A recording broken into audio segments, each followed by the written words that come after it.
Bon, allez, on va attaquer. Merci à vous toutes et vous tous d'être présents aujourd'hui avec nous. J'ai le plaisir d'être en compagnie de Marilyn Chénaud, expert comptable d'un cabinet, on va dire, familial. Tout à fait. Quelqu'un de très concerné par tout ce qui est automatisation, intelligence artificielle. Elle vous en dira plus tout à l'heure. Donc, bonjour Marilyn, merci de. Alors, on va pas se vous voyer parce qu'on se connaît un petit peu maintenant, C'est donc ça. on va pas faire semblant. Donc, je tutoie Marilyn qui me tutoie aussi. Donc, merci Marilyn de ta présence. Bah, Euh, merci. Merci pour ton invitation également. Puis bah, bonjour à tous. voilà. Alors, pour la petite histoire, Marilyn est non seulement une professionnelle comme vous de l'expertise comptable, mais également elle est très impliquée avec nous dans Xperia.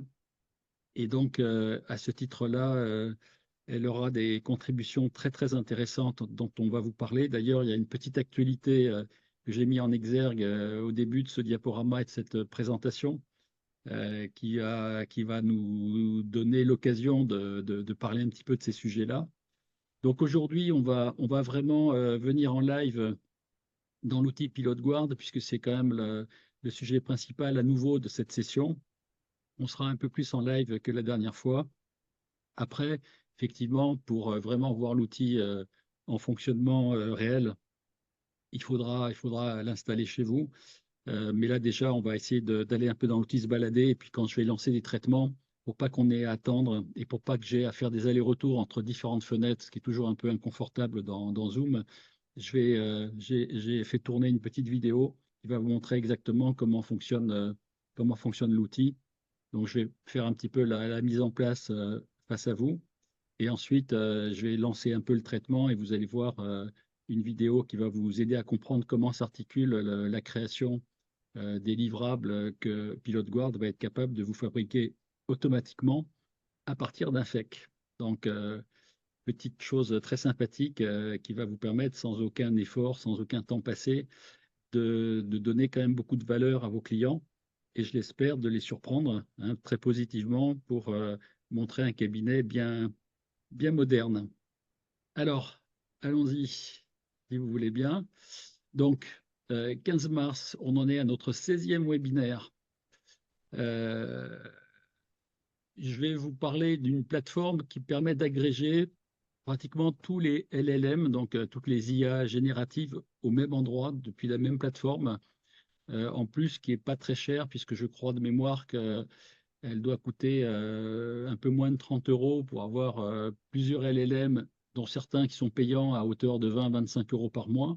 Donc, ça peut être une alternative assez intéressante de s'abonner plutôt à cette plateforme que d'empiler des abonnements à ChatGPT, à Claude, Claude 3, puisque maintenant il y a une version 3 de Claude, ou encore à d'autres qui sont eux-mêmes payants. Là, vous pouvez en avoir plusieurs pour 29 euros exactement. Donc, ça peut être intéressant. Je vous évoquerai un rapport qui est sorti cette semaine, un rapport de 130 pages, je crois à l'initiative de plusieurs rapporteurs qui sont des gens très, très concernés dans le monde de la techno, de l'IA, etc. Il y a un rapport qui a été remis au président de la République et qui donne un certain nombre d'axes de conseils, de préconisations. Donc j'espère que la France se jettera là-dessus parce que je pense qu'on n'a pas pris beaucoup d'avance depuis quelque temps, à part être très en avance au niveau de l'UE pour réglementer avant même d'avoir commencé à faire un truc, ce qui n'est pas forcément la meilleure voie, mais ça on est très bon dans les réglementations et dans les normes, un peu moins bon dans l'action réelle. En tout cas, je vous en parle dans un instant et vous aurez un lien dans le diaporama pour aller éventuellement le télécharger, ce rapport. Ensuite, quelques news de la profession. Alors, j'ai lu avec intérêt et un peu de surprise que l'IA voilà, est là depuis des mois, mais ne serait pas du tout rentrée dans la profession. Bon, c'est pas ce qu'on constate, c'est pas ce qu'on voit forcément. Et je dis l'étonnant message de Cécile de Saint-Michel, vous connaissez un petit peu, donc la présidente de l'ordre. Bon, elle fait un petit raccourci quand même, j'ai trouvé, enfin, je vous en parle dans un instant. Le troisième point, c'est j'évoque, c'est un peu une introduction à ce qu'on fera vendredi prochain. On va dire 5 phases ou 5 niveaux d'apprentissage et d'exploitation de l'IA dans un cabinet ou dans une entreprise, peu importe, puisque c'est le même principe. Vous allez voir, ça vous permettra de vous situer un petit peu par rapport à votre avancement dans la pratique de ces outils d'IA générative, notamment, et d'autres qui vont autour. Et puis évidemment, la phase de bêta-test de Pilot Guard qui a commencé. Et donc, présentation live. On va laisser de la place à vos feedbacks. J'espère que vous vous poserez beaucoup de questions. Préparez-les dès maintenant si vous en avez ou si vous avez des souvenirs de ce qu'on a vu les semaines passées. Hein, j'espère que vous allez être très bavard aujourd'hui et on va essayer d'échanger un petit peu et moi de vous répondre en live. Et puis, comme je vous l'ai dit, là, j'ai 15 jours, 3 semaines avec beaucoup de rendez-vous, avec pas mal de cabinets qui vont lancer cette phase de bêta-test et donc qui vont profiter dès le mois de mars de la production, tableau de bord, rapport commenté, éventuellement vidéo, mais surtout les 2 premiers supports, ce qui va permettre à des clients d'avoir des choses qu'ils ont rarement eues jusqu'à présent. Et donc, la semaine prochaine, on sera le 22, et donc, on va vraiment essayer d'étudier comment, pour vous, inscrire votre cabinet hein, dans la montée en puissance de l'IA, puisque généralement, ça fait partie des questions qui me sont posées généralement. C'est que, ben oui, OK, on a vu que c'était puissant, intéressant, etc. Mais on ne sait pas du tout comment s'y prendre, quels outils, à quel outil de s'abonner ou prendre du gratuit. Comment s'y prendre, comment former les collabs, les former à quoi, pour faire quoi. Enfin bon, énormément de questions. Donc voilà, on va essayer de parler de tout ça. Alors, un petit coucou à Stéphane et à Frédéric qui nous saluent et je pense que vous êtes tous présents maintenant, donc on est une grosse centaine aujourd'hui. Hein, on va essayer de faire une bonne séance ensemble en compagnie de Marilyn. Alors c'est parti, je voulais juste vous présenter cette plateforme qui s'appelle Blue GPT, qui est une plateforme qui permet d'agréger au même endroit plusieurs LLM. Hein, et donc à des tarifs, bon, c'est juste une copie d'écran, je vous mets là ici. Je vous en avais présenté d'autres dans des webinaires précédents. Il y avait une plateforme qui s'appelle Yann, et il y en avait d'autres encore. Hugging Face aussi. Il y avait au moins 4-5 plateformes un petit peu connues maintenant qui proposent des alternatives qui permettent d'avoir non seulement des LLM payants, mais également des fois en plus des LLM open source comme Mistral ou comme d'autres. Et donc, ça vous permet de concentrer au même endroit et des fois à moindre coût plusieurs outils parce qu'on sait que chaque outil, chaque LLM a des qualités différentes, a des vitesses de fonctionnement différentes. Et donc, en fonction de ce que vous faites, ça peut être assez intéressant de ne pas forcément tout confier à ChatGPT, par exemple, puisque depuis 12-15 mois, c'est le produit un peu de référence, le plus mondialement connu, mais souvent, pour des choses, des usages très précis, il peut être moins performant et même sensiblement moins rapide que d'autres. Hein, j'ai évoqué à plusieurs reprises Grok, alors pas le Grok d'Elon Musk avec un K, mais le Grok avec un Q d'une autre société qui va 20-25 fois plus vite notamment sur de la génération de texte, notamment que ChatGPT 4 Turbo. Bon, il a beau être 4 Turbo, il est turbo par les fonctionnalités, mais pas turbo pour la vitesse d'affichage. Et donc, c'est vrai que Grok est absolument un canon pour faire des choses textuelles notamment. Donc voilà, retenez que ça existe. Ça peut être une alternative quand vous êtes placé face à des décisions sur qu'est-ce que je prends comme outil.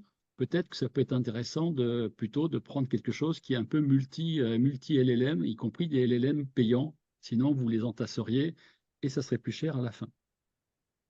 Alors, ce rapport de 130 pages, donc présenté au président de la République, donc il y a 25 recommandations, hein, dont 7 qui semblent prioritaires hein, pour que la France soit bien placée au niveau européen, au moins dans la course au déploiement de l'IA. Donc voilà, bon, c'est des choses qui ont l'air assez évidentes, on va dire assez basiques. Hein. Après, c'est vrai que faire de la France un pôle majeur de la puissance de calcul, etc., ça serait bien que, parce que l'IA, ça consomme de l'énergie. C'est pas forcément toujours aussi écologique que ça. D'ailleurs, voir la digitalisation vers laquelle on va à marche forcée, quand ça fait des fermes de serveurs et toutes sortes de choses au niveau technologique derrière, on nous présente ça souvent comme quelque chose de très écologique parce qu'on n'imprime plus de papier, on n'a plus d'encre, on n'a plus de certaines choses.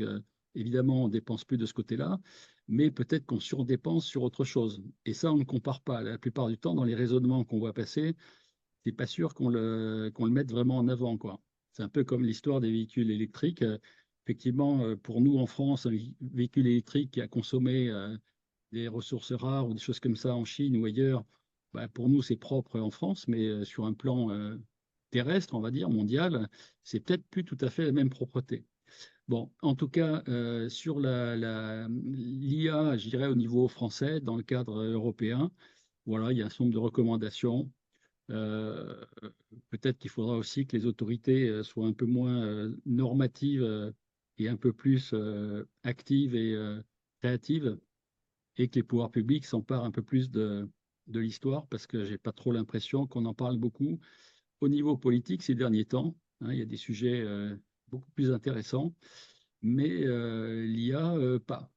Or, on se rend compte que quand on lit pas mal de rapports, notamment des documents anglo-saxons, etc., et ça, j'ai lu ça pas plus tard que ce matin, je crois, il semblerait que l'IA soit, je dirais, à très court terme, un phénomène qui va supprimer à peu près 5% des emplois actuels, mais qui va en régénérer de nouveaux, peut-être encore plus nombreux que les 5% qu'on a supprimés. Donc ça veut dire que bah, ça nécessite que les gens bougent, hein, qu'ils se reforment, qu'ils s'adaptent à un nouveau cadre. Et je pense que c'est très intéressant de savoir que il se pourrait qu'il y ait plus de création d'emplois que de destruction d'emplois. Hein, évidemment, si on est maréchal ferrant, aujourd'hui, c'est un peu compliqué, mais je pense qu'à terme, si on est chauffeur de taxi, peut-être que ça sera aussi très compliqué. Et pourquoi pas, si on est comptable qui fait de la tenue, peut-être aussi que ce sera compliqué. Donc, à un moment donné, il va falloir se déplacer et peut-être pas attendre d'être le dos au mur pour se déplacer. Parce que se déplacer, ça prend toujours plusieurs années. L'IA, en plusieurs années, elle fait un bond absolument colossal. Hein. Quand je dis colossal, c'est vraiment colossal. D'ailleurs, vous allez le mesurer dans un instant avec les 7 étapes que j'ai identifiées pour faire progresser une entreprise dans l'IA. C'est quand même assez intéressant. Alors, euh, petit message de Cécile de Saint-Michel et de Boris Sauvage. Donc, Boris est vice-président du Conseil national et donc en charge du numérique. Voilà la phrase que j'ai lue hier, et je crois que c'est un emailing que vous avez reçu ces jours-ci, peut-être hier ou en tout cas cette semaine. Depuis sa mise en ligne en novembre 2022, ChatGPT a révélé les avancées des IA génératives et a bousculé notre quotidien. Si on peut lui reconnaître de nombreuses sphères où il est pertinent et utile, il n'a pas encore exploré nos domaines d'intervention. C'est une réelle frustration. Alors là, ça m'a interpellé la dernière partie de la phrase à plusieurs titres. Je vous confie mes sentiments par rapport à ça. Il n'a pas encore exploré nos domaines d'intervention. Alors déjà, je me suis dit, attends, ChatGPT, bon, je suis désolé, mais il se fiche bien un petit peu quand même des experts comptables français, d'accord? Donc, si les experts comptables français attendent que ChatGPT, OpenAI et Sam Altman viennent vous dire coucou, on a pensé à vous, les amis, on a fait un truc spécial pour vous, etc., vous risquez d'attendre longtemps, déjà. Et donc, je pense qu'il faut le voir dans l'autre sens, quoi. C'est à vous de vous accaparer, évidemment, l'outil IA dans toutes ses facettes, dans toutes ses capacités, avec tous les outils qui sont en train de sortir, et il en sort, c'est complètement ahurissant, mais des milliers par semaine. Donc, il y a quelques-uns qui émergent, c'est tout. Mais c'est vraiment aux professionnels et aux différents secteurs d'activité de s'accaparer les outils. Il ne faut pas attendre que l'IA vienne dire coucou, je suis l'IA pour les comptables, quoi. C'est pas vrai, ça n'arrivera jamais, ça. Bon. Ensuite, quand on me dit c'est une réelle frustration, il n'a pas exploré nos domaines d'intervention. Bah, écoutez, oui et non. Ou alors, Cécile et Boris ont oublié de faire de la veille depuis 15 mois environ. Ou alors, quelqu'un, peut-être au Conseil national, pourrait les aider, je ne sais pas. Peut-être même que ChatGPT ou un robot GPT pourrait peut-être lancer un système de veille automatisé sur l'IA en France pour les comptables. Et tout à coup, il s'apercevrait qu'il y a des gens qui ont bossé. Alors déjà, je vais citer quand même, il y a tout un tas de gens qu'on voit beaucoup sur LinkedIn, sur Twitter, etc. Je les ai déjà cités, je ne vais pas les renommer là aujourd'hui, mais des experts comptables qui ont déjà mis largement les pieds, les mains et tout le reste dans l'IA. Il y en a des dizaines qui sont actifs, qui sortent des analyses, qui sortent des idées, etc. Donc dire que l'IA a rien exploré aujourd'hui, c'est quand même un peu caricatural. Bon, ok. Donc, c'est pas très gentil pour eux déjà, parce que je pense qu'il y a même des gens, et je fais partie d'un groupe comme Serge Yablonski, qui a créé un groupe d'experts comptables qui fait de la veille, qui veut créer un document ou un livre qui va rassembler des prompts pour toute la profession sur plein de sujets qui intéressent les cabinets. Il y a même William Nahum, qui a été président de l'ordre, qui fait partie du groupe.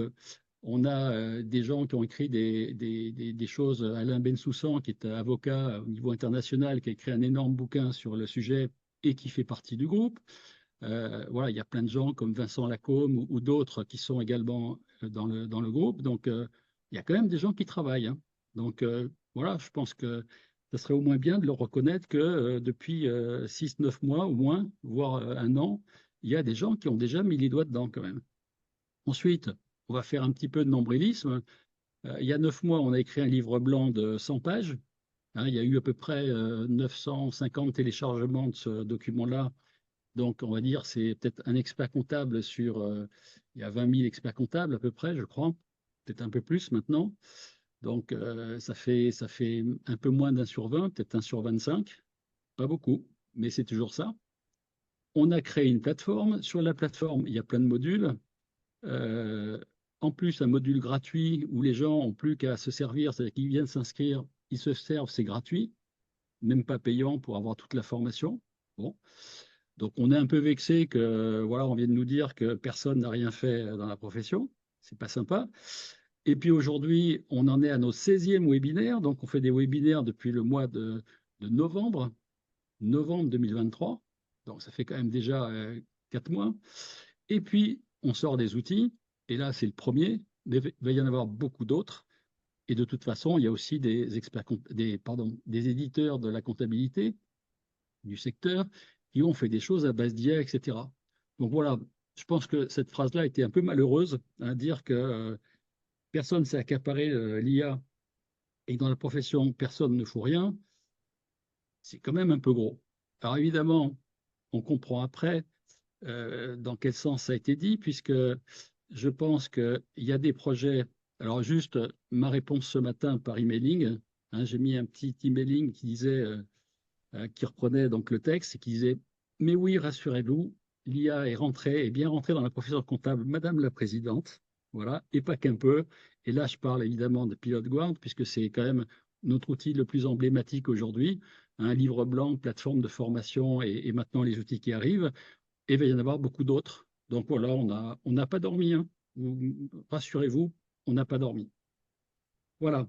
Et je pense que là où vous voulez arriver, Madame de Saint-Michel, avec l'aide de Boris, c'était le fait de dire on lance un super chat GPT, donc c'est une sorte de robot GPT, hein, comme on l'appelle, qui est une sorte de méga prompt avec une base documentaire technique et avec des actions potentielles derrière, et notamment la notion de chatbot, donc de questions-réponses, et peut-être aussi de protection, parce que si ce chatbot est monté sur des serveurs privés, hébergés de façon sécurisée, avec des ressources privées de l'ordre, etc., effectivement, là, les ressources, elles ne sont pas balancées sur Internet, dans ChatGPT ou dans un autre LLM, donc elles restent privées, elles restent propriétaires de l'ordre, et puis peut-être demain, il y aura l'équivalent pour la compagnie ou d'autres entités. Et donc, ça permet à la profession de s'assurer que la fiabilité pardon, des informations qui seront délivrées sous forme de questions-réponses dans ce chat sera de très bonne qualité, hein. Voilà. Donc ça, c'était, bon, je pense que la phrase, elle était un peu pour dire, bon, personne n'a rien fait, mais nous, on va faire. Bon, on va dire que c'est un peu politique comme façon de fonctionner, mais c'est comme ça. Alors, je regarde juste en passant s'il y avait une petite question. Non, ça va. Voilà, donc j'ai mis quand même, je ne suis pas rancunier, j'ai mis le lien vers la revue Compta Online qui doit vous dérouler un petit peu l'idée du projet que j'ai lu brièvement. Bon, c'est très bien, hein, très bien. Mais maintenant, dire que personne n'a rien fait, c'est pas gentil pour les autres quand même. Allez, on va effacer ça et on va avancer positivement. Alors, juste une deuxième petite anecdote qui est sortie, je ne sais plus, ce matin, je crois, sur LinkedIn. Un expert comptable, donc un confrère à vous, qui, dans un poste, se plaint d'une augmentation tarifaire de, je sais pas, 200 ou 300%, enfin bon, très très conséquente, et qui dit, mais là, on est pris à la gorge, en plus, on nous le dit aujourd'hui pour dans un mois, donc on n'a même pas le temps de se retourner et tout ça. Donc j'ai un peu lu les commentaires, c'était assez intéressant. Moi, je pense qu'à un moment donné, ça rejoint quand même ce qu'on dit hein, depuis un petit moment. Vous voyez, je reviens juste en arrière, là, ici. Qu'est-ce que je dis là, ici, là, quand je dis à droite, là, Pilot Guard est le précurseur d'une série d'outils, OK, pour révolutionner les pratiques des cabinets, tout en, un, abaissant leurs coûts informatiques, reprenant la maîtrise de leurs coûts RH, renforçant leur indépendance numérique, c'est pas rien tout ça, et en augmentant, si possible, le plaisir et la rémunération des dirigeants. Pourquoi je dis ça? Parce que maintenant, je reviens sur mon petit schéma ici. Qu'est-ce qui se passe au milieu? Alors, j'ai mis un homme, j'aurais pu mettre une dame, mais comme c'était un peu négatif, mon propos, j'ai pas voulu embêter les dames avec ça. Qu'est-ce qu'on a? Vous êtes au cœur de pression, ça arrive de partout. Voilà, vous êtes très costaud, hein, franchement, vous avez une santé extraordinaire. L'État vous rajoute tout le temps plus d'obligations, soi-disant, il veut simplifier, mais bon, quand il dit qu'il va simplifier l'État, moi je suis toujours inquiet, parce qu'en général, depuis 35 ans que j'ai des sociétés, ça a toujours été pire. Bon, on va voir, hein. À côté de ça, on a des éditeurs qui sont de plus en plus chers, et donc les coûts informatiques ont bondi de 3% du chiffre d'affaires à plutôt 10 voire 15% et des fois même 20% du chiffre d'affaires. Pas vrai, Marilyn? Oui. Euh, les ressources humaines, ben, elles ne sont pas non plus pour l'instant à la baisse. Le jour où il y aura des petits robots qui vont faire des tas de choses automatiquement, ça va peut-être se calmer, mais avant au moins un an et demi, le temps qu'arrivent les outils sur le marché, ben, pour l'instant, le mercato, il profite plutôt aux collaborateurs qu'aux dirigeants des cabinets. Et puis, en bas, la quatrième point de pression, c'est que les honoraires clients, ce n'est pas forcément énormément à la hausse. On le voit depuis quasiment 15 ans ou 20 ans, ça n'a pas cessé de baisser. Puis on a des clients de plus en plus petits. Donc c'est toujours plus difficile en termes d'organisation. On a des pertes de productivité depuis 5-7 ans dans tous les cabinets, des plus grands aux plus petits. On perd de la productivité aujourd'hui, malgré les outils. Donc, il ne faut pas nous raconter de bobards, on perd de la productivité. Hein, j'ai déjà montré plusieurs fois le ratio chiffre d'affaires par collaborateur. Au moins sur les 5 dernières années, j'avais montré les chiffres de la profession comptable qui sont basés quand même sur des déclaratifs et tout ça, sur des choses sérieuses. On perd du chiffre d'affaires. En 5 ans, rien qu'en 5 ans, les cabinets ont perdu plus de 15% de productivité. Donc, quand on regarde toutes ces forces-là, l'État qui appuie en donnant plus de boulot, les clients qui disent, en plus, alors les clients aussi font plutôt moins de boulot, hein, si possible, eux, ils se débarrassent. Ils n'ont pas très envie de faire les trucs administratifs et tout ça. Puis bon, le contexte économique fait qu'ils ont aussi autre chose à faire, quoi. Il faut qu'ils fassent leur chiffre d'affaires, qu'ils s'occupent de leurs clients, qu'ils produisent.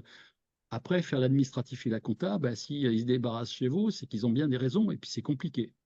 Et puis, je vous dis, les deux forces latérales, là, éditeurs, qui ont augmenté de façon faramineuse les prix du fait du SaaS hein, depuis quelques années, et les ressources humaines qui, depuis 3 à 5 ans, pareil, se recalent, c'est compliqué. Voilà.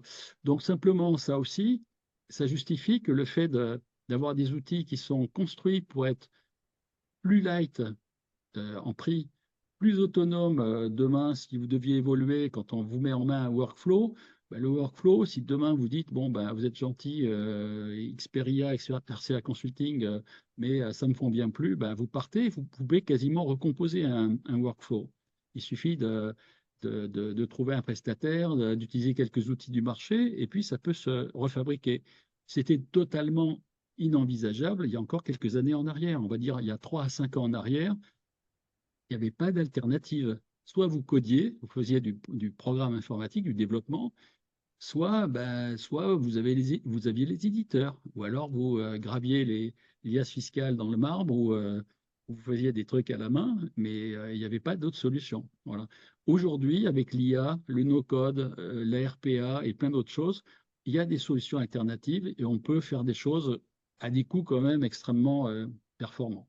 Voilà, c'était un petit rappel de cette histoire-là. Alors, 5 phases, alors j'en ai même ajouté 2, donc mon 5 est plus bon, là c'est 7 en réalité. Où est-ce que vous vous situez? Alors, on va regarder un peu une progression là en partant du début, de ce qui s'est passé au début et de ce qui va se passer si demain vous rentrez dans un chat GPT gratuit ou payant, peu importe. Qu'est-ce qui se passe au début? Vous allez vous allez émettre des prompts simples, donc des phrases, des questionnements, en disant je voudrais savoir le nombre d'experts comptables en France. Voilà. Question. Ça, c'est ce qu'on fait au début. Ensuite, on comprend que quand on met une mauvaise question, on a une très mauvaise réponse. Et donc, on se met à faire des prompts un peu plus évolués, un peu plus techniques, et on utilise éventuellement des fonctionnalités évoluées des LLM. Je vous en reparle après.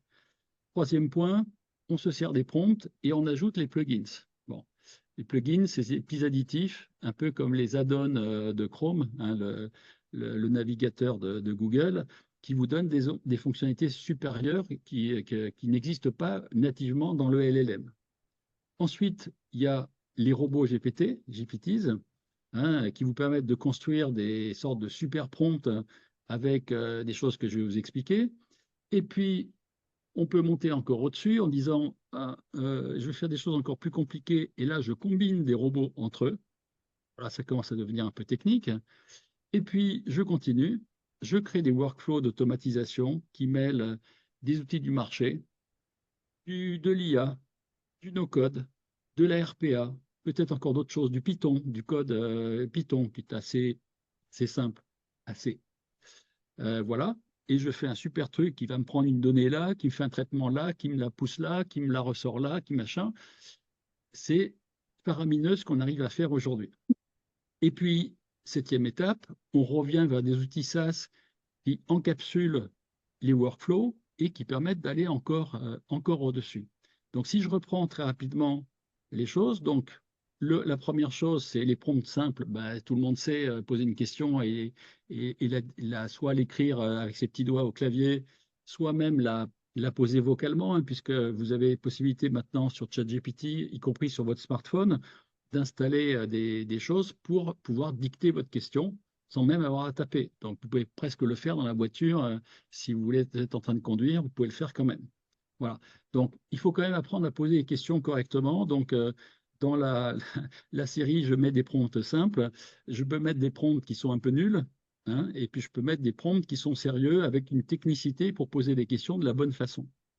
Après, les prompts évolués, c'est souvent des prompts justement structurés, avec une bonne méthodologie pour poser la question.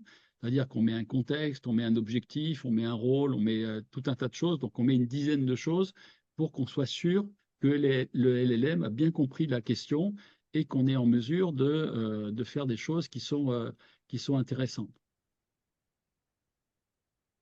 Je reviendrai, Stéphane, sur votre remarque.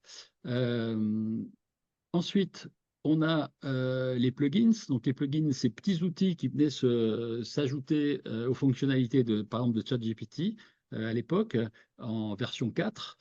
Il y en a eu quelques dizaines au début, puis quelques centaines, et puis après des milliers. Et puis là, ça y est, OpenAI est en voie de les supprimer complètement. Donc, je crois qu'ils disparaissent au mois d'avril, si je ne dis pas de bêtises. Ça a été pas mal parce qu'on pouvait les combiner par 3 à une époque, puis après ça a été illimité, donc on pouvait en activer 10, 15 à la fois si on voulait pour faire des choses complémentaires.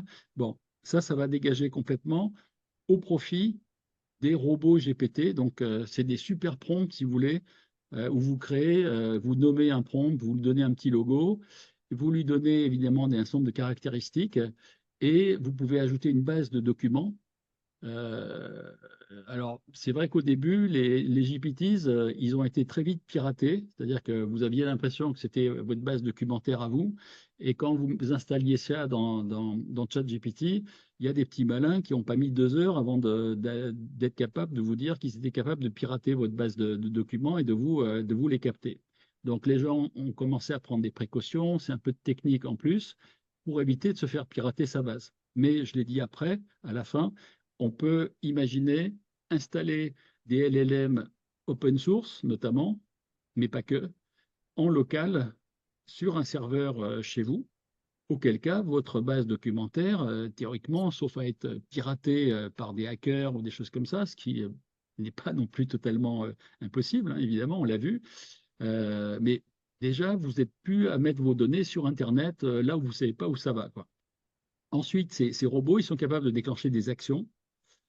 Et voilà, si on le fait bien, on peut mettre des protections autour pour justement protéger les caractéristiques qu'on a mis dans le truc, enfin, tout le savoir-faire sur la matière que vous mettez dans le robot, les documents et tout ça, vous pouvez mettre des caractéristiques, des sortes de custom instructions comme vous le faisiez dans les prompts évolués de ChatGPT, pour faire en sorte que le robot ait vraiment une façon de raisonner, par exemple, très professionnelle sur la comptabilité, sur, je sais pas quoi, l'éthique, sur la sécurité, sur, etc. Voilà. Et donc là, on peut créer des robots qui sont vraiment privés et qui sont très spécifiques, par exemple, à un secteur d'activité. Les robots combinés, c'est simplement des robots qui vont être capables de travailler plus ou moins les uns derrière les autres ou les uns avec les autres et qui vont être capables d'exécuter plusieurs actions, encore une fois, simultanément ou de façon un peu asynchrone. C'est un peu compliqué, un peu technique aussi, mais c'est possible de le faire. Et quand on monte après, on arrive sur des choses qui sont des combinaisons d'outils du marché, par exemple une compta, et, ou un outil ou un système de scan OCR. Hein, ça peut être un outil open source ou un outil payant que vous pouvez vous procurer sans être dans un outil de compta.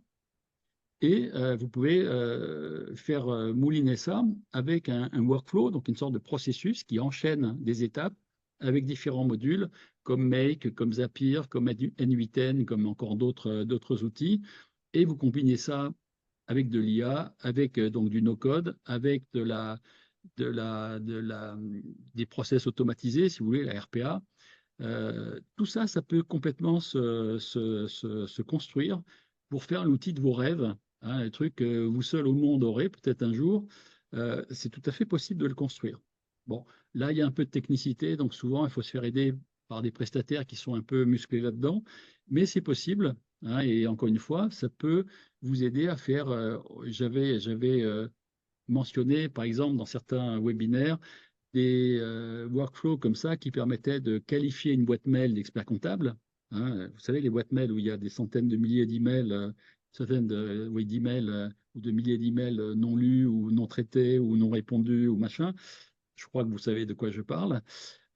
Ou qui permettent de faire un suivi de tous vos rendez-vous, de toutes vos prises de notes, de toutes les visioconférences, les entretiens d'embauche, etc. C'est beaucoup de travail. Après, derrière, il faut rassembler ces notes, il faut voir ce qu'on va faire derrière, est-ce qu'on confie des tâches à quelqu'un, est-ce qu'on le planifie, machin. Tout ça, c'est des workflows qu'on peut mettre en place avec ce genre d'outils. Et c'est quand même très intéressant parce que ça peut permettre de réaliser des gains de temps très significatifs. Et puis, au point 7, là, on est sur un peu la même chose, sauf que ces workflows, on va dire, sont encapsulés. Hein, on va dire qu'il y a le workflow, c'est le moteur qui est en dessous, et par-dessus, on met un beau capot, une sorte d'interface client, hein, avec en mode SaaS, évidemment, généralement c'est sur Internet, c'est sécurisé, c'est professionnalisé, etc. C'est typiquement ce qu'on va voir avec Pilot Guard, par exemple. Il y a dessous un workflow assez monstrueux. Mais par contre, au-dessus, vous allez voir, vous avez des choses de bébé à faire quoi, pour vraiment utiliser l'outil. Il n'y a pas besoin de faire de longues études. En une demi-heure, 1 heure de prise en main de formation, vous avez tout compris. Hein. Donc voilà, ça c'est un peu le niveau supérieur aujourd'hui. Je ne dis pas qu'il n'y a pas des variantes de tout ça, mais déjà, c'est cette étape-là.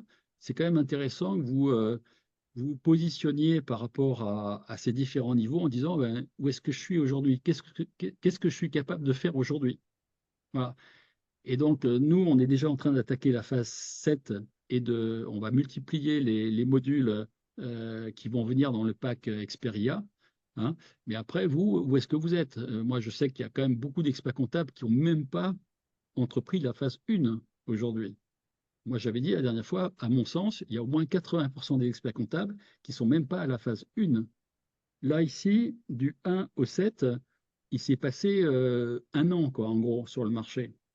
Un an.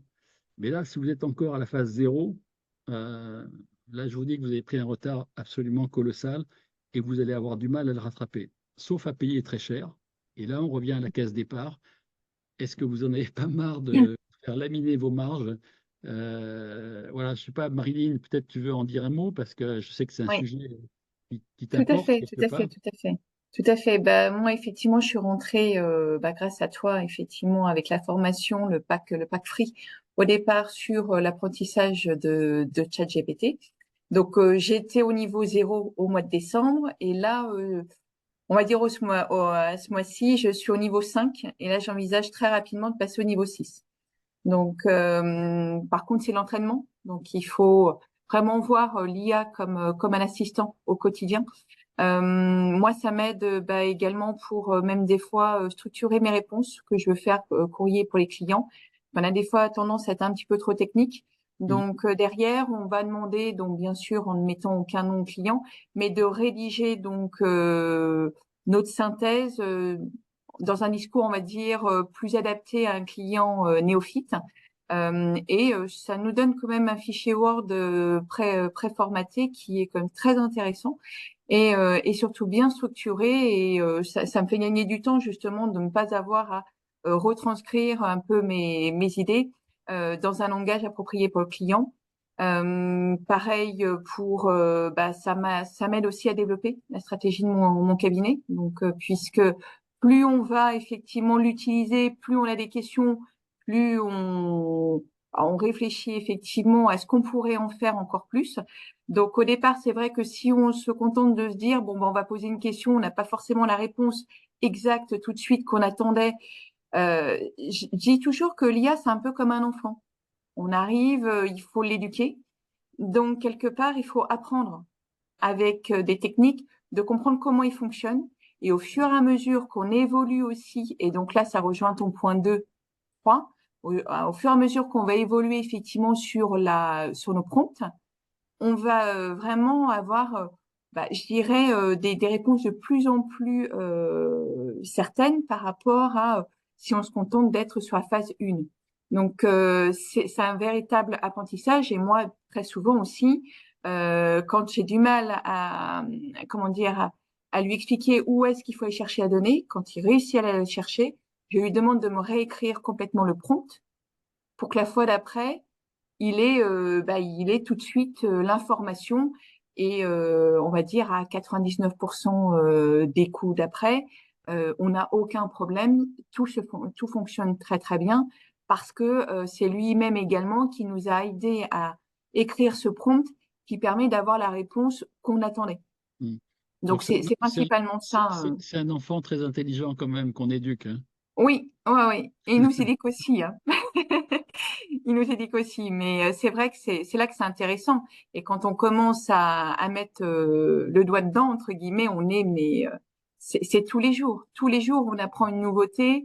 Tous les jours, on améliore l'efficacité on arrive à être beaucoup plus serein, malgré qu'on soit en période fiscale. On arrive quand même à se détendre un peu plus que ma période fiscale de cette année par rapport à l'année dernière, elle n'a rien à voir. Elle n'a Mm. rien à voir. Où là, j'ai vraiment l'impression d'avoir un assistant qui travaille entre guillemets main dans la main avec moi pour améliorer vraiment l'organisation de mon cabinet et ça donne des effets assez rapides.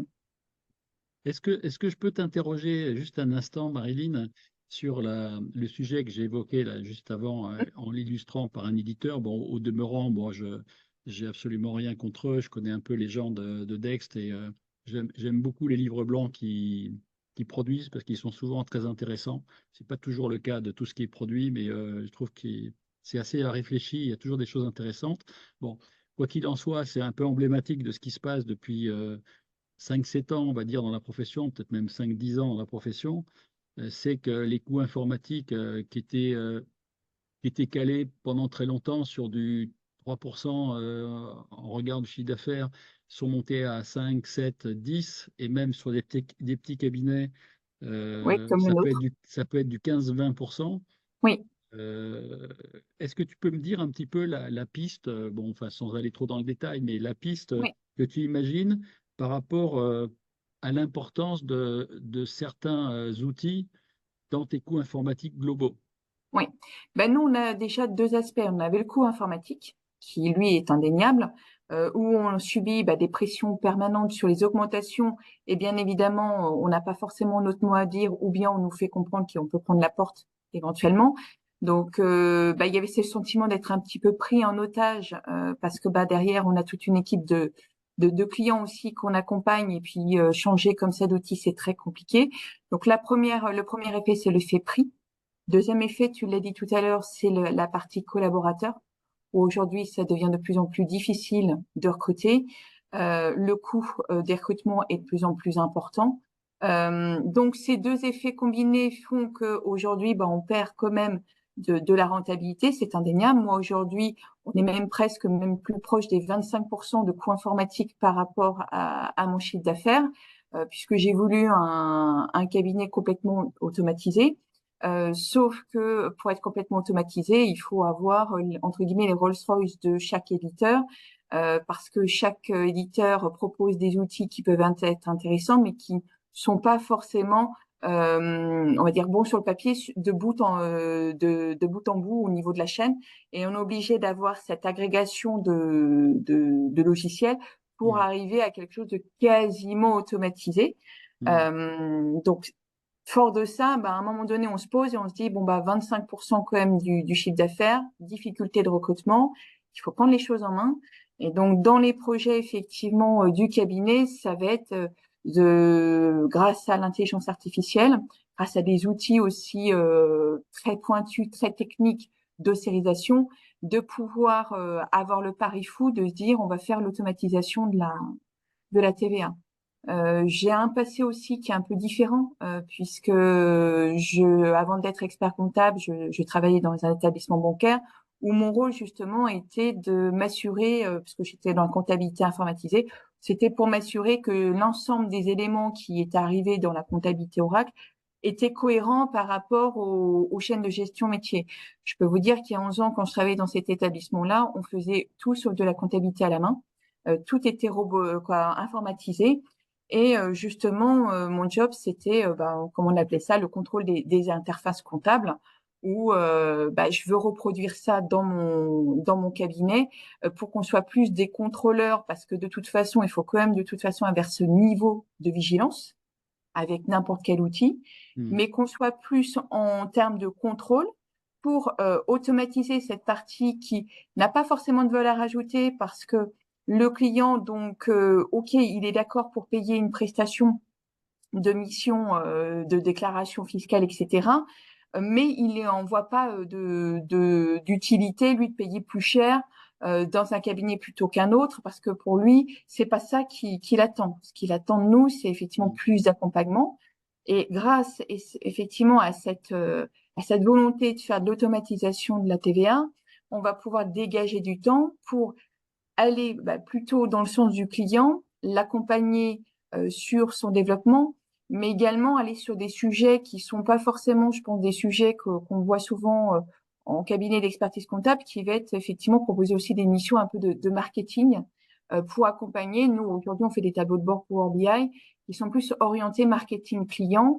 Donc, pour chaque action qu'ils font, eux, vis-à-vis de leur développement de chiffre d'affaires, c'est comment c'est composé, comment ils peuvent développer un peu plus leur activité, parce que on l'a bien compris, si nos clients développent leur activité, derrière, il y a une pérennité. Ils seront encore plus en mesure de pouvoir nous rémunérer sur Ouais. ces missions La, d'accompagnement. la petite histoire, pour la petite histoire, Marilyn, et pour conforter ce que tu dis, hier après-midi, j'ai fait une visio avec un consultant qui est un DAF externalisé, en fait, qui a une vingtaine de clients.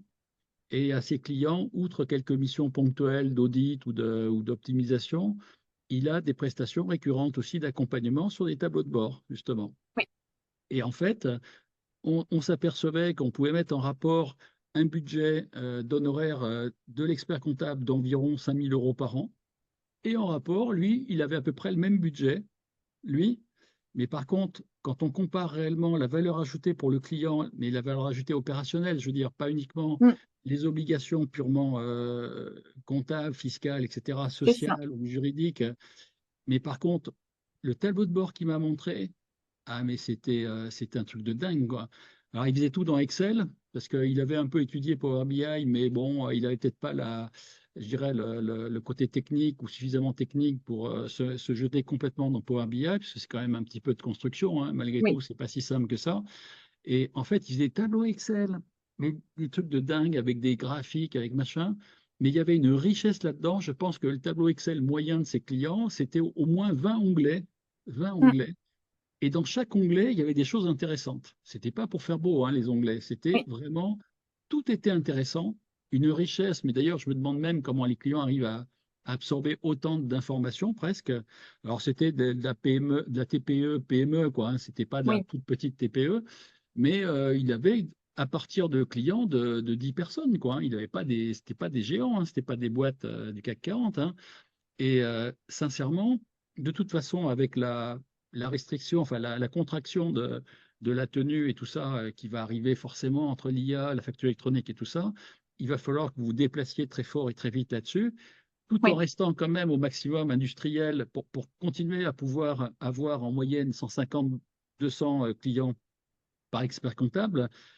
Mais eux, je vous dis, les consultants, la plupart des consultants que je connais, ils ont, allez, quand ils ont entre 10 et 20 clients, c'est le bout du monde, quoi.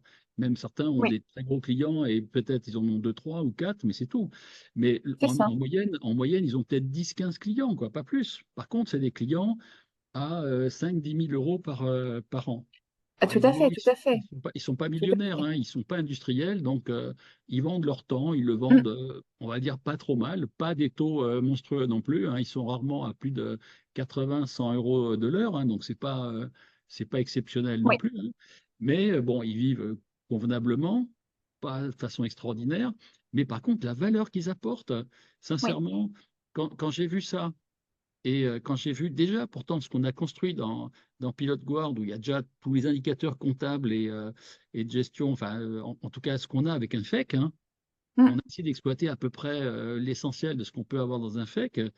Franchement, j'ai pas eu honte hein, du tout, parce que nous ce qu'on a fait c'est déjà pas mal, enfin bon, on va le revoir, mais sincèrement c'était un niveau assez exceptionnel. Hein. Donc, faut vraiment qu'on perçoive la différence de valeur qui est apportée sur le marché aujourd'hui. Oui. Et c'est vrai que les clients, quand ils comparent, hein, il n'y a pas photo. Hein. Alors, Ah bah évidemment, c'est sûr. sur les obligations dont ils veulent se débarrasser, c'est chez vous. Mm. Malheureusement, j'allais dire malheureusement, c'est chez vous, parce qu'aujourd'hui, ça devient plus compliqué de très bien gagner sa vie avec ces obligations légales. Mais le jour où vous allez sur de la valeur, vous allez voir, il y a une progression, mais colossale à faire. Colossale. Alors, Ah, tout à fait. je lis juste un instant la remarque de Stéphane Dupéret. Il me dit, depuis des années, les cabinets se font capter leur valeur ajoutée par des tiers institutionnels qui se déchargent sur nos compétences et sur nos équipes. Nous finançons leur adaptation selon leur confort. Ben ouais, c'est vrai, en résumé, C'est ça. c'est Mm. assez bien vu. Et C'est ça. moi, je voudrais pas que les experts comptables deviennent un peu les agriculteurs de l'histoire, quoi, Mm. parce que vous avez l'État qui vous met des contraintes. Bon, l'Europe peut-être un peu aussi, je sais pas, peut-être un peu moins, mais en tout cas l'État, c'est sûr. Les éditeurs d'un côté, les collaborateurs de l'autre, ou en tout cas plus les futurs que les actuels, et puis les clients qui veulent en faire de moins en moins ou qui peuvent en faire de moins en moins, et puis qui ont peut-être une capacité contributive qui n'est pas en progression aujourd'hui. Et donc, vous êtes au centre de toutes ces pressions-là. Ah, c'est pas qu'on vous en veut, hein. Et le problème, c'est que vous êtes au milieu, quoi. Vous êtes au milieu. Et quand Marilyn disait que ça faisait presque 25% ces coûts informatiques, les coûts RH, c'est aux alentours de 50%, mais si c'est un peu Mm. plus de 50, ça va faire 55, 60. Qu'est-ce qui reste au milieu pour se payer, quoi, à la fin? Et ça, c'est en train réduire par rapport à un temps qui, lui, est plutôt en train d'augmenter. Donc là, c'est C'est tous ça, les inconvénients c'est et que ça. les inconvénients. Donc à un moment donné, quelque part, on veut essayer de vous aider à casser cette spirale. Bon, Bah, je même crois. aussi grâce à l'IA, tu peux aussi citer par rapport, nous, c'est ce qu'on a aussi comme mission dans des grandes entreprises qui ont à peu près 150 salariés, où on intervient aussi pour les aider à structurer. Donc, mettre en place l'IA dans leur entreprise pour plus structurer l'organisation. Et là, effectivement, quand j'interviens sur ce genre de mission, les budgets sont pas du tout les mêmes. Et pour le dirigeant, il a une autre vision de l'expert comptable. Oui.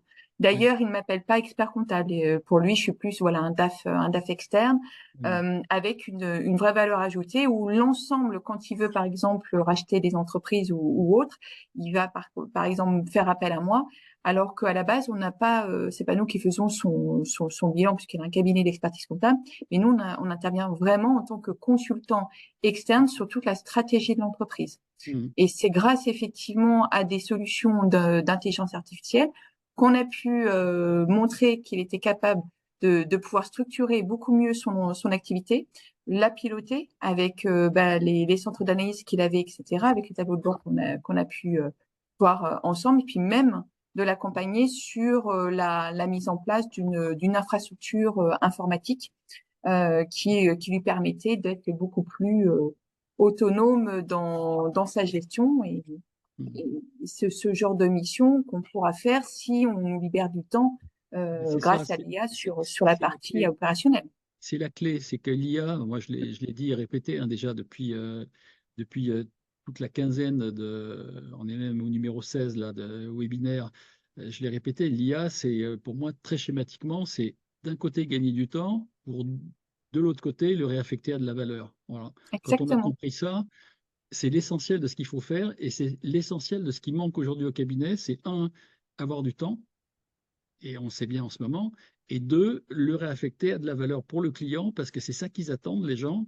Et j'avais mentionné lors d'un webinaire, le, le, le webinaire qu'avait fait Stéphane Reynaud de la profession comptable, BBA, ATH, etc., qui était revenu des DCPA de Los Angeles, là, aux États-Unis.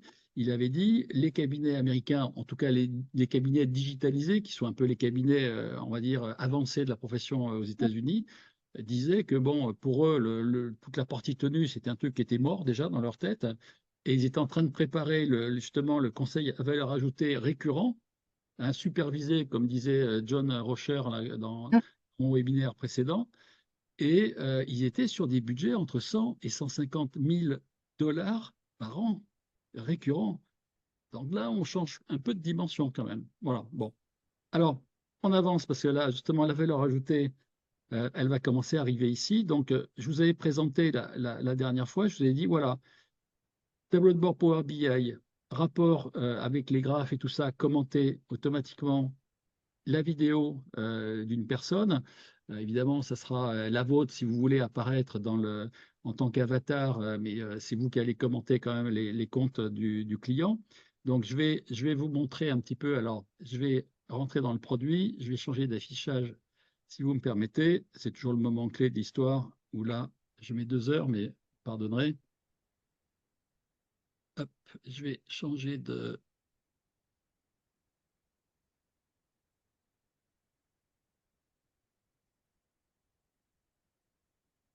Voilà, je vais vous faire une petite introduction au produit. Je vais l'afficher là tout de suite. Hop,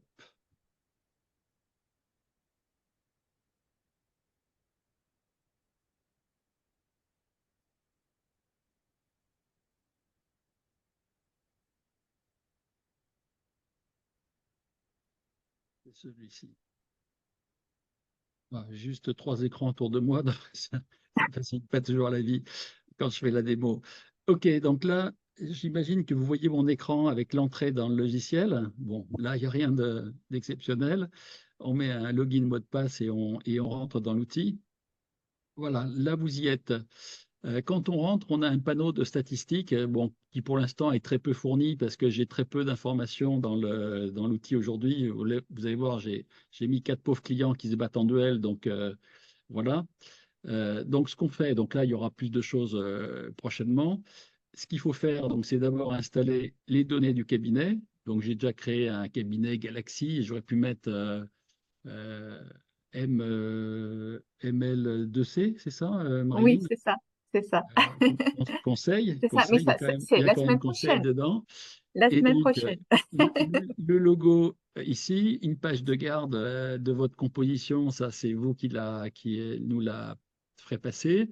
Voilà, votre adresse mail, le mot de passe, etc., si vous voulez le changer. Bon, ça, c'est vraiment le bas à bas de l'histoire, c'est installer son cabinet. Alors, évidemment, il y aura moyen de créer, le moment venu, des cabinets multiples, des structures juridiques multiples, hein. Il y a des cabinets qui ont des structures, plusieurs structures comptables, parce qu'ils ont fait des rachats, etc., ou des cabinets qui ont peut-être une structure conseil qui est à part, ce qui est de bonne guerre pour apparaître sous un jour plus novateur avec peut-être d'autres collaborateurs différents, etc. Bon, en tout cas, ça sera multistructure juridique le moment venu.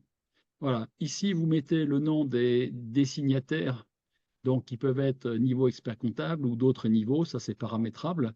Et pour chaque personne, vous avez la possibilité donc de saisir ces informations, son statut, son adresse mail, son téléphone, une photo, l'avatar vidéo qui a pu être enregistré sur le module qui s'appelle AGED, hein, je l'ai déjà dit, qui permettra de créer les commentaires automatiquement sur la base du rapport qui lui-même est fait sur la base du tableau de bord Power BI. Donc ça permettra de construire ça totalement automatiquement. Alors, on fera de l'habillage, on fera plein de choses.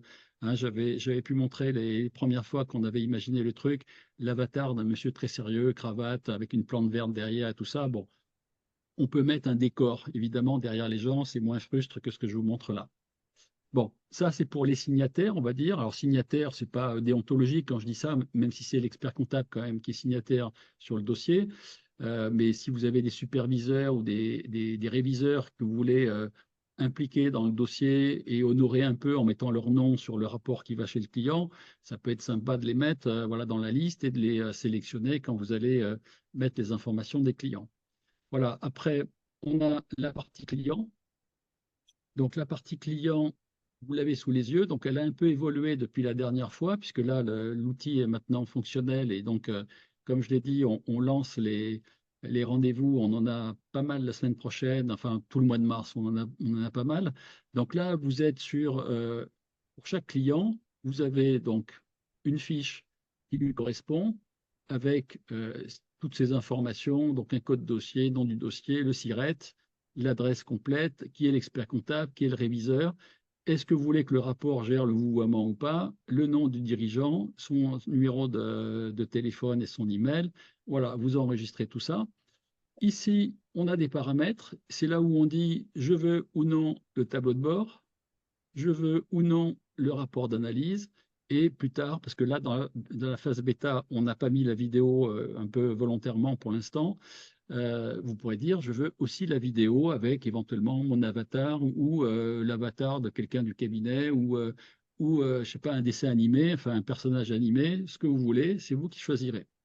Et dernière chose, ici, vous avez l'endroit où vous allez pouvoir charger des FEC. Donc là, on a la liste des FEC qui sont déjà en place pour le client. D'accord? Voilà. Donc là, pour chaque client, alors je vais simuler ça sur, je vais ajouter un autre client, on va le faire en live. Voilà, je vais dire que le code dossier, c'est, je sais pas, un truc alphanumérique, on s'en fiche. On va dire que c'est Toto et ça.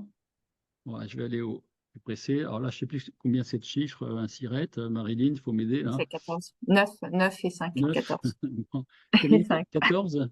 Oui, 14 au total. Bon, 1, 2, 3, 4, 5, 6, 7. Oh, bah, je suis bon. Ouais. Allez, rue du Moulin, peu importe. Voilà. Et puis 33 000, allez, Bordeaux, tiens, on va venir un peu chez nous, là, par là.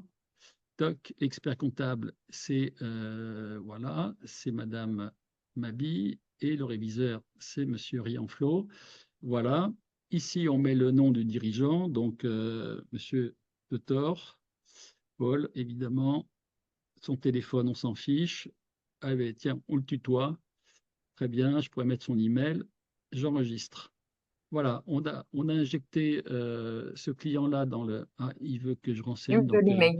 ah ouais, parce que l'email, s'il n'y a pas l'email, on ne peut pas lui envoyer les trucs. Donc, c'est ballot. C'est ça. Donc, c'est toto at totor hop, point fr. Voilà, donc là, vous voyez comme quoi il y a des petites sécurités. Si je ne fais pas les choses comme il faut, oui, effectivement, il y a des petites étoiles rouges urgentes qui sont obligatoires. Voilà. Donc ça y est, mon Toto existe. D'accord? Donc là, quand je clique sur le bouton Fake qui est au bout de la ligne, alors je vais vous montrer parce que je n'ai pas tout à fait tout saisi là pour Toto. Il y a une partie que j'ai pas dû valider. Je reviens sur les paramètres.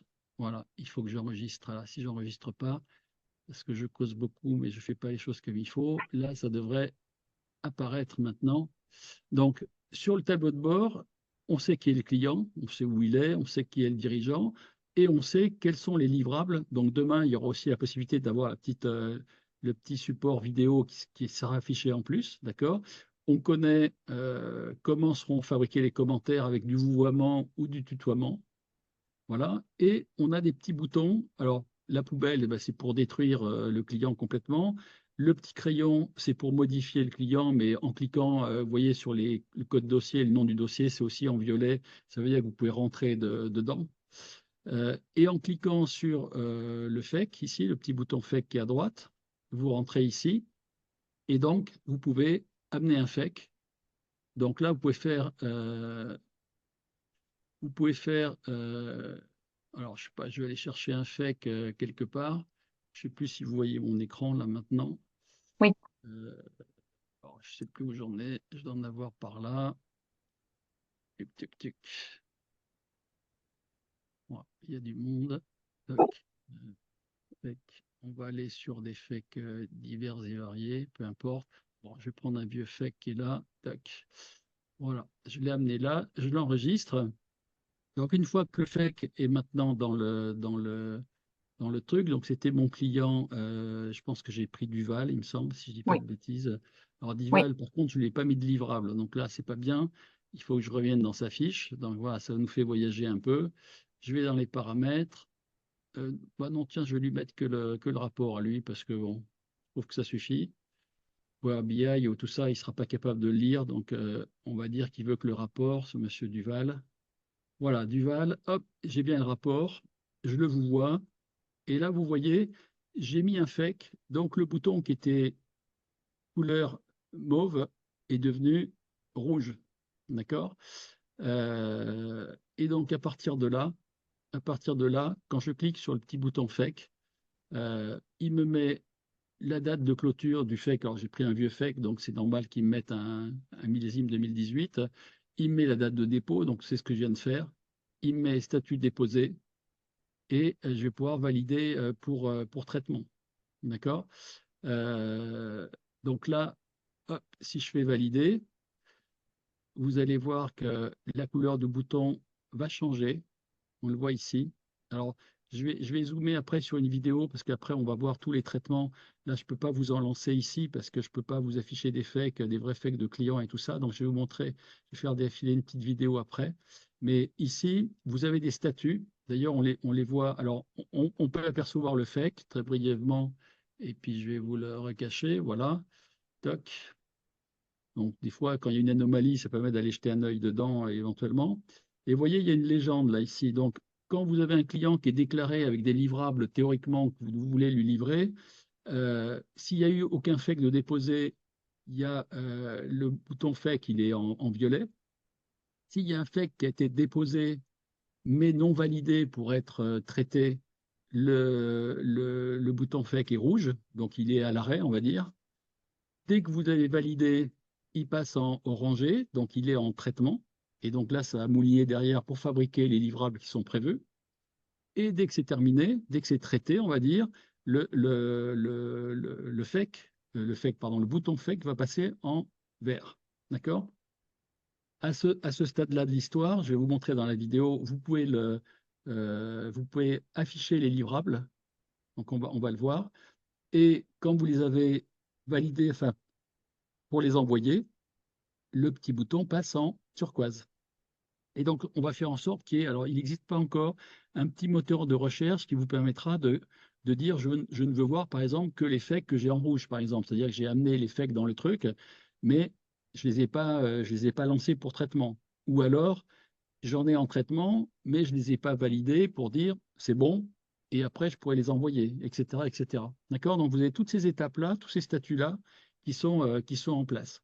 Alors, je vais faire la jonction pour aller au bout et vous montrer un truc de démo pour pas dévoiler des choses qui sont sur des fakes réels. Ça ne serait pas très bien. Voilà, je vais partir dans la petite vidéo. Donc, on va revoir un peu le début de ce que je vous ai montré. Donc, le fake, voilà, je parcours mon disque dur. Je vais chercher un fake. Alors, ça peut être un drag and drop, hein, ça marche aussi, le drag and drop, ça fonctionne.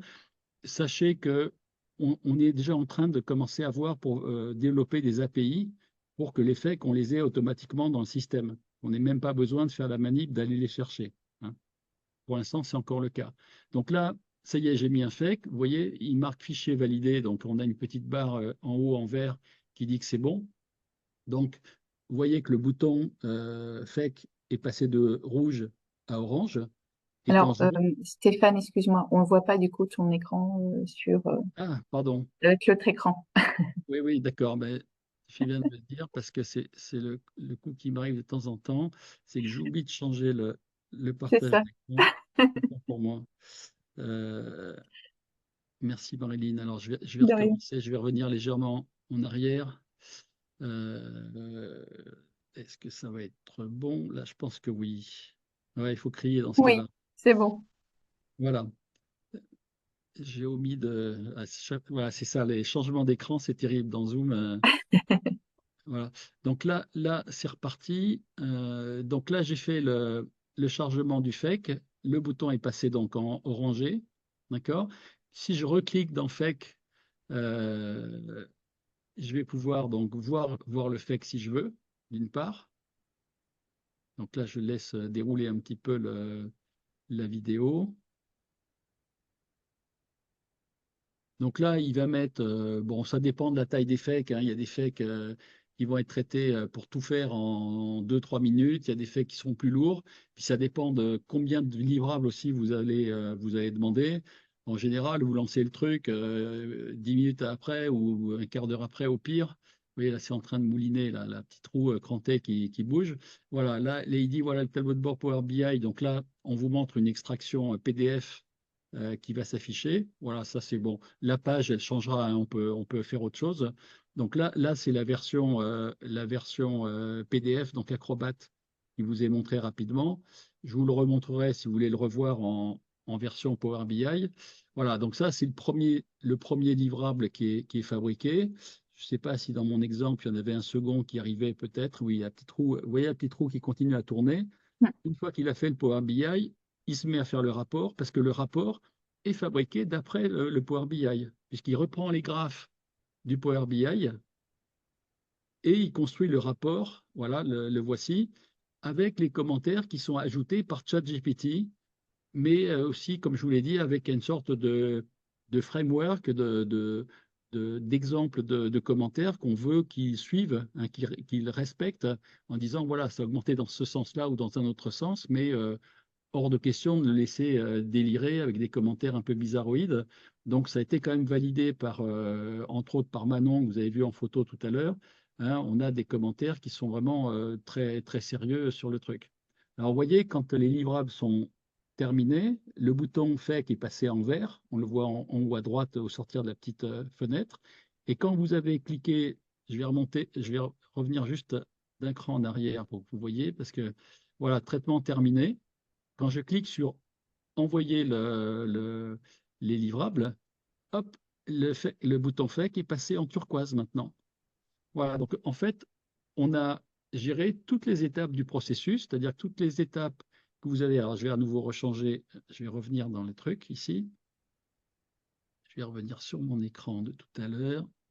Hop là.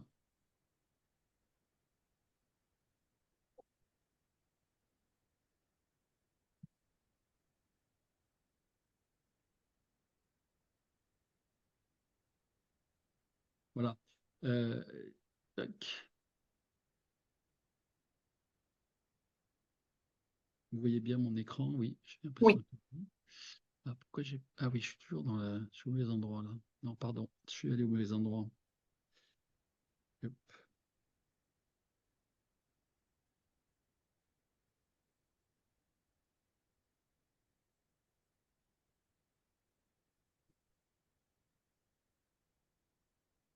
Voilà, je pense que là, vous êtes revenu avec moi.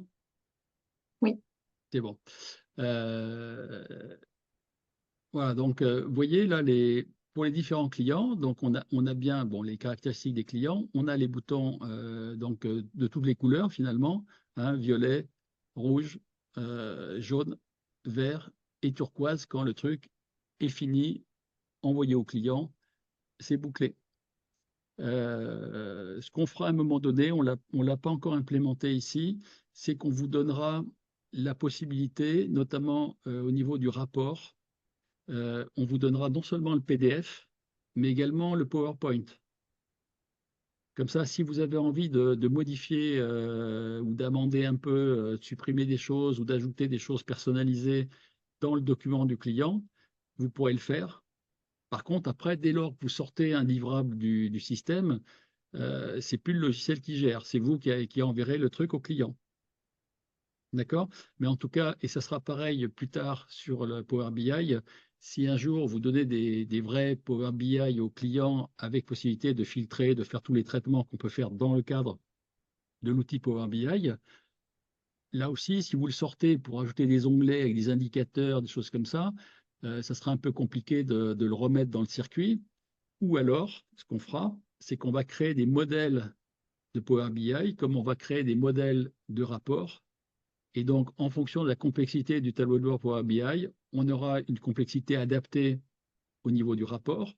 Et tout ça, ce sera des choix paramétrables.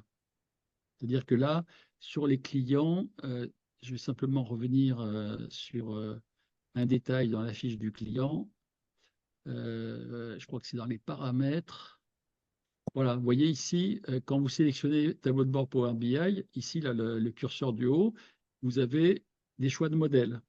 Et on pourra même avoir des choix de rapport si on veut. D'accord? Donc, si par contre, on crée ensemble des tableaux de bord spécifiques, sectoriels par exemple, ou personnalisés pour des clients et que vous voulez les injecter, on trouvera un système pour que ce soit des matrices standards qui soient au cœur du système, de façon à ce que vous ne sortiez pas du système quand même. Parce que ce n'est pas la peine de faire une industrialisation de tout ça si c'est pour que vous repreniez à nouveau les choses à l'extérieur en permanence pour les refaire à la main. Hein, c'est pas logique, c'est pas cohérent. Alors évidemment, c'est vrai que la tentation de faire du personnalisé, vraiment les petits trucs en plus à la fin, bon, peut être prégnante, mais à un moment donné, si vous voulez demain développer beaucoup de tableaux de bord ou beaucoup de rapports commentés ou beaucoup de vidéos avec un avatar sur beaucoup de clients, ce qui sera peut-être une belle chose que vous allez donner à vos clients, eh ben, je pense que là, c'est quand même important que vous ne sortiez pas tout le temps du système, sinon vous reperdez votre temps, quoi.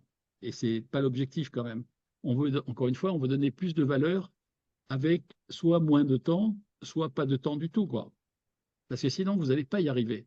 En tout cas, en l'état actuel des choses, tant que vous êtes des cabinets de tenue et que vous avez toujours des périodes fiscales compliquées, il ne faut pas chercher à dire ah, je vais tout ressortir, puis je vais tout me repalucher à la main et vérifier les points et les virgules partout, parce que sinon, voilà. L'essentiel, c'est que le client, il a quand même des choses sympas, il a des choses visuelles, il a des choses qu'il n'a jamais eues.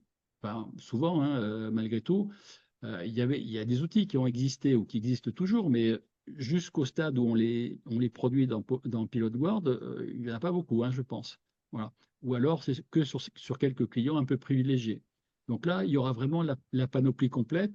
On peut imaginer qu'il y aura en plus un podcast, si vous voulez, hein, pour des gens qui travaillent dans la voiture ou dans le camion ou la camionnette, ben, ils auront un audio plutôt qu'autre chose à écouter qui leur donnera un peu les résultats de leur année ou des choses comme ça. Demain, on pourrait même imaginer qu'il y a un petit film. De plus en plus, il y a des outils sur le marché qui permettent de fabriquer des petits films jusqu'à 1 minute. Et ça peut être intéressant. Alors juste, ok, Benjamin, c'est le commande pilote guard. Oui, Fred. Bonjour, peut-on avoir des exemples de rapports générés en Power BI et les rapports analytiques? Alors, je vais vous montrer quelque chose là rapidement. Je vais à nouveau changer d'écran. Je vais refaire mon partage, sinon vous allez à nouveau rien voir et je vais me faire disputer. Là, vous allez voir le Power BI. Donc, on retrouve bien l'écran d'accueil de tout à l'heure. Alors, écran personnalisable, hein, enfin, ce ne sera pas celui-là, très probablement. Voilà, et là, on est vraiment dans l'outil. D'accord? Donc là, je peux changer d'exercice si j'ai plusieurs exercices. Je peux filtrer sur une année, par exemple, si ça m'intéresse. Voilà, et puis si je veux enlever le filtre. Et là, je me balade dans les indicateurs clés, je me balade dans la structure du bilan avec les notions de FR, BFR et de trésorerie. Je me balade dans la trésor. Voilà, donc j'ai la courbe de trésorerie avec les entrées-sorties au mois le mois. Je me balade dans les rémunérations et les charges. Donc là, c'est pareil, hein, si je vais sur des cellules et que je double-clique, je vais rentrer dans le détail des écritures qui sont derrière. Et quelque chose qui peut être sympa, pardon, c'est ici, je me balade dans un hit parade client-fournisseur qui est assez intéressant pour voir quels sont vos plus gros clients, vos plus gros fournisseurs, le nombre de clients, le nombre de factures, enfin le nombre de clients, de factures clients et le chiffre d'affaires moyen par client. Et pareil pour les fournisseurs, par exemple. Bon, là, c'est des valeurs assez importantes, mais ça peut être des montants beaucoup plus petits. Alors, c'est vrai qu'aujourd'hui, c'est uniquement sur du FEC. On est en train de réfléchir à, et d'ailleurs de prendre des partenariats pour que ça soit aussi sur du fichier EDI TDFC. On va capter un peu comme le FEC de la même façon, et sur lequel on pourrait vous donner des analyses. Et derrière les analyses, des diagnostics. Et derrière les diagnostics, des, des pistes de mission à proposer aux clients. Et derrière les pistes de mission, oh, magie, peut-être un nouveau tableau de bord. Exemple, l'idée, par exemple, du tableau de bord social, puisqu'après le tableau de bord, on va dire plutôt comptable, que vous avez sous les yeux, ça pourrait être un tableau de bord social. Voilà. Mais ça pourrait être un tableau de bord, comme je l'ai dit à d'autres reprises, sur la gestion de patrimoine, sur la fiscalité, sur peu importe le sujet, sur la RSE, sur la cybersécurité, ce que vous voulez. Le tout, c'est on ait une ou plusieurs bases de données à capter en amont et qu'on ait structuré un rapport type Power BI ou autre au milieu du jeu, et qu'après, encore une fois, on industrialise derrière avec le moteur type Pilote Guard. Alors là, aujourd'hui, c'est exclusivement comptable, mais rien ne dit que demain, on ne va pas essayer d'aller capter des datas vente, achat, CRM, et qu'on ne va pas les croiser avec les données comptables. Bon, ça, c'est un peu plus compliqué parce que dès lors qu'on a des données très structurées comme un FEC ou un EDI TDFC, bon, ça va être quasi universel. Bon, avec des petites subtilités, mais c'est assez universel. Sur le social, ben, soit on a, par exemple, Silae, et ça, c'est quand même 70% des cabinets peut-être, ou une DSN. Bon, donc là, on a des choses. Par contre, si c'est la gestion, ça va être un peu plus compliqué parce que là, les outils de gestion, il y en a des milliers, rien qu'en France, des milliers. Et CRM, il y en a des dizaines, au moins des dizaines, si ce n'est pas des centaines.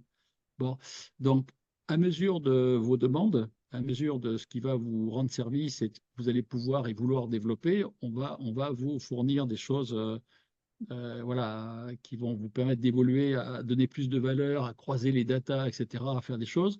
Bon, là, ici, on a déjà eu des demandes pour avoir des comparatifs sectoriels ou des choses comme ça. Donc ça, c'est pareil, ça va venir assez vite. Déjà, vous pouvez commencer à livrer un maximum de clients du cabinet avec quelque chose qui n'existait peut-être pas hier, hein, et que vous allez pouvoir apporter.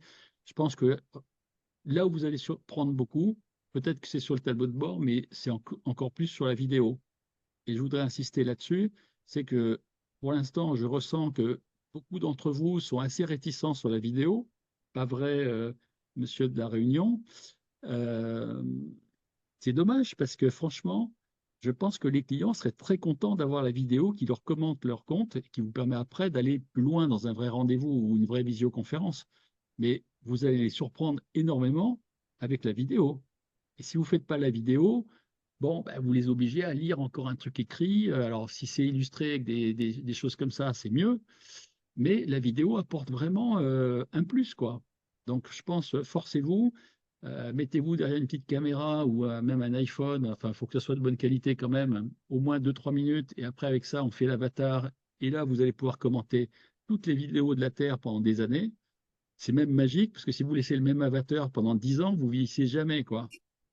Ça, C'est c'est pratique. juste une petite suggestion, hein, comme ça, mais je vous le dis, j'ai dit, je ne l'ai pas dit, quoi, hein. Bon, mettez pas quand même quand vous aviez 15 ans la vidéo, parce que ça va faire un peu bizarre. Mais voilà, bon, ça peut être une idée. En tout cas, la richesse potentielle de ce qu'on peut développer derrière un moteur comme celui qu'on a développé, je vous dis qu'il mêle des outils, de l'IA, du no-code, de la RPA et plusieurs outils techniques pour fabriquer tout ça automatiquement, cette mécanique-là, on peut la dupliquer maintenant sur j'allais dire des dizaines d'idées, bon, on va aller doucement, mais pas mal d'idées très intéressantes pour vous, en tout cas celles que vous allez nous suggérer. Franchement, on va être très content de pouvoir les développer pour vous. Alors, je vais revenir rapidement et je vais maintenant plutôt vous interroger, ouvrir un peu la discussion. Il nous reste pas beaucoup de temps, mais au moins 5 petites minutes. Est-ce que vous avez des questions à me poser par rapport à ce que vous avez vu? Je reviens dans mon diaporama. Voilà, on est au stade des questions-réponses. Je ne sais pas si vous le voyez, je crois que oui. Oui, Est-ce que on le vous avez voit. des questions à me poser? Ben, je ne sais pas, Marilyn, est-ce que tu veux poser la première question? On n'a pas répété, hein, donc je ne sais pas si ça te suggère des choses, des questions ou des remarques, peut-être. Non, bah surtout, ce qu'on voit, c'est derrière la rapidité. La rapidité dans le sens où on va pouvoir, à partir d'un FAQ, extraire des données importantes pour le client et avec un livrable qui est clé en main. Donc, c'est surtout ça l'avantage. L'avantage que plutôt de potasser de notre côté, de faire l'outil, c'est faisable, mais ça prend beaucoup de temps. Et aujourd'hui, effectivement, il faut qu'on arrive à créer, comme tu le disais, hein, des tableaux qui soient duplicables en fonction des besoins de nos clients. Moi, je dis souvent, et ça c'est marrant de dire, on va industrialiser la compta pour faire du sur-mesure Hmm, bien sûr. pour les clients. Hmm. Non, mais c'est sûr, c'est sûr. Alors, j'ai une question qui me pose une question. Euh, Frédéric, le client a juste besoin d'une licence Power BI et une Acrobat. Alors, on est arrivé à un point, Frédéric, où il n'y a même pas besoin, dans l'absolu, avec ce qu'on vous fabrique, il n'y a plus besoin d'abonnement nulle part. Ça, c'est la bonne nouvelle du jour. C'est-à-dire que là, on a tout monté en SaaS et on a décidé de vous simplifier la vie au maximum. Alors, bien évidemment, si après vous voulez délivrer quelque chose pour pouvoir y retravailler avec le client, etc., soit au cabinet, sur vos installations par ailleurs en dehors de Pilote Guard, soit chez le client, évidemment, il faudra que les gens soient équipés avec ce qui permet de faire tourner le système. Mais si vous restez avec ce qu'on vous livre, il n'y a quasiment plus besoin de rien. Alors, après, si tu as un abonnement ChatGPT ou quoi, tu en auras toujours l'utilité, il n'y a pas de souci.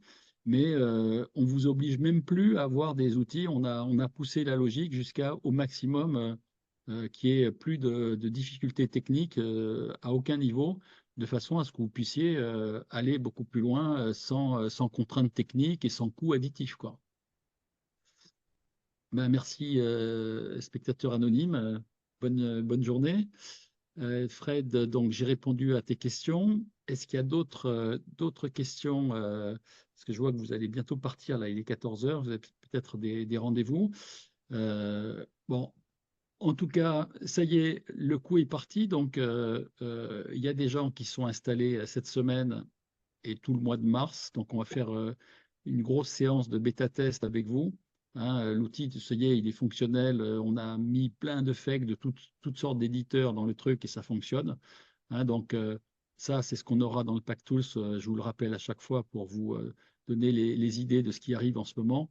Hein, donc, là, on est pour l'instant sur l'axe création de valeur pour le client avec Pilot Guard, mais il y aura peut-être une version en social. Il y aura des outils d'organisation des robots de collecte qui vont sûrement intéresser vos collaborateurs et sur le social, le plus souvent vos collaboratrices d'ailleurs, soit dit en passant, parce qu'il y a beaucoup de dames au social, d'ailleurs en compta aussi. Et le pack booster, il y aura des choses pour vous développer aussi bien au niveau stratégique qu'au niveau gain de clients et recrutement de collaborateurs, puisque les clients, bon, vous en manquez pas, mais les collabs, oui. Et là, j'ai encore travaillé hier avec des gens qui nous aident à construire quelque chose. Ça va être quand même assez étonnant d'avoir un vivier de collaborateurs en permanence dans l'outil. Vous n'aurez plus qu'à faire la démarche de les contacter et vous pourrez même les voir en visio, vous pourrez faire des tas de choses et vous serez parmi les premiers à avoir l'information. Parce que dans le recrutement, il ne faut pas arriver 15 jours après les autres, quoi. Sinon, les gens, ils sont déjà partis quelque part, quoi. Donc, on est vraiment en train d'aller chercher des techniques avec des gens qui sont vraiment des bons dans le domaine des RH et du recrutement. On va aller, grâce en plus à de l'IA par-dessus et des systèmes de scoring, on va vous sortir un truc quand même assez étonnant qui va vous donner un flux de candidats potentiels que vous allez après qualifier ou pas pour les faire rentrer chez vous, les embaucher, etc. On pourra même aller jusqu'à l'onboarding des collaborateurs et tout ça dans des outils qu'on va vous proposer dans les deux packs qui sont là. Voilà. Bon, les packs, ça s'est énormément enrichi dans les outils, hein, je l'ai déjà dit. On a rappelé le petit lien si vous souhaitez aller partir avec nous dans les outils, hein, n'hésitez pas. Vous pouvez m'appeler, hein, vous avez tous à peu près mes coordonnées. La semaine prochaine, on va voir comment vous aider à faire une montée en puissance dans l'IA, hein, au sein de votre cabinet pour vous former, former les collabs, peut-être former un peu les clients aussi, certains. Ça peut être intéressant d'expérimenter, hein, et je pense qu'avec différentes personnes qui vont travailler avec nous, je pense que Marilyn en fera partie. On va également vous proposer peut-être des missions d'accompagnement, hein, qu'on commence à avoir dans nos demandes. On va monter des missions d'accompagnement pour vous aider à vous inscrire dans une démarche profonde d'avancement dans l'IA au profit de votre cabinet sur tous les axes possibles imaginables. L'IA, il ne faut pas se dire c'est juste produire un fake avec un fake, un tableau de bord. Non, l'IA, c'est tout. Tout ce que vous faites dans le cabinet, il n'y a pas une chose qui échappe à l'IA. Pas une. C'est un outil incroyable. D'ailleurs, vous verrez un jour ou l'autre, quand vous aurez mis un peu les doigts dedans, vous vous rendrez compte que vous allez commencer à avoir un réflexe conditionné qui est j'ai un truc à faire, est-ce que je ne peux pas le faire mieux que ce que je faisais avant en me servant de l'IA? Et vous allez voir que c'est fascinant parce qu'à chaque fois, la réponse est oui. Il y a sûrement à faire mieux avec des leviers, avec Marilyn l'a dit, c'est un outil, ni plus ni moins, c'est un outil. Il ne faut pas en avoir peur, au contraire, c'est une opportunité extraordinaire pour faire des gains de productivité, gagner du temps, dégager du temps pour plus de valeur pour les clients. Et C'est là, un véritable assistant. ouais, et pour moi, C'est un... c'est la libération du cabinet, quoi. C'est la Ah libération oui, vers la nouvelle oui, stratégie de demain. oui. Sincèrement, je pense que c'est 1000 fois plus puissant que ce dont rêvaient la plupart des experts comptables il y a encore un an ou deux en arrière, qui s'appelle la facture électronique. La facture électronique à côté de l'IA, c'est un truc qui est grand comme ça. Mm. Et pourtant, quand on a écouté des webinaires il y a 2 ans en arrière, 3 ans en arrière et tout ça, l'IA, enfin, la facture électronique, c'était le truc gigantesque, c'était le truc qui allait tout casser, quoi. Mais attendez, à côté de l'IA, mais c'est un truc tout petit, c'est une toute petite partie de l'histoire. Donc l'IA, dites-vous que c'est un truc gigantesque. Et franchement, ne pas se mettre là-dedans, c'est dévastateur, quoi. À terme, c'est un risque important, très important. Voilà. Je vais remercier énormément Marilyn de ses commentaires, de sa propre animation quelque part avec son expérience, et c'est celle que vous vivez tous et toutes, hein, dans vos cabinets. Donc c'est toujours intéressant d'avoir un commentaire en plus de ce que je peux amener avec mes co-intervenants la plupart du temps. Je remercie évidemment tous les participants, la trentaine de participants qui étaient avec nous aujourd'hui. Hein. Rendez-vous vendredi prochain si vous le souhaitez, si ces petits webinaires vous apportent des idées et de la valeur. On va continuer puisqu'on est bien parti. Et puis, sachez que les outils il y en a plein déjà en préparation. Il va y avoir beaucoup de choses déjà même avant l'été. Et je pense qu'on sera très probablement au congrès pour vous montrer des choses encore plus belles, plus puissante. Donc, gardez le fil, hein, restez avec nous, comme disait l'autre, et puis portez-vous bien, reposez-vous, c'est le week-end. Il y a du rugby, je crois, encore ce week-end. Donc, pour les amateurs, faites une petite pause mentale. Regardez la France battre à plat de couture les Anglais, j'espère. Et puis, voilà, je vous souhaite plein de bonnes choses et je vous dis à très bientôt. Merci Stéphane. Au À revoir, bientôt. merci Marilyn. Bye bye. Merci, au revoir.